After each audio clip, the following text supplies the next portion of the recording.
శ్వేత, ఏంది నూనె అంత వేసేస్తాను? కూరలో అంత నూనె అవసరం లేదు, తగ్గి.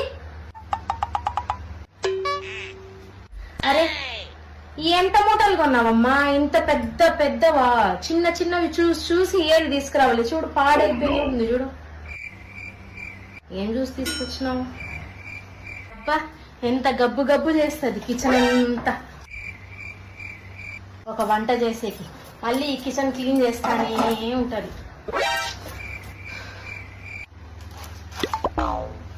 అరే శ్వేత, ఏం మసాలా వేస్తున్నావు? గరం మసాలా? నేనైతే ఇంట్లోనే చేసేదాన్ని. ఏంటి, చపాతీలు అప్పుడే చేసేసావా? మనం తినేటప్పుడు వేడి వేడిగా చెయ్యాలి. ఎంతమంది ఎన్ని తింటారు? మహా అంటే 2-3 తింటారు. ఎంతసేపు పడుతుంది చేయడానికి? అరే, ఏం ఆర్డర్ పెట్టుకున్నావు? మళ్ళా బయట నుంచి ఆర్డర్ పెట్టుకున్నావా? ఈ రోజు నుంచి ఇంకా ఆర్డర్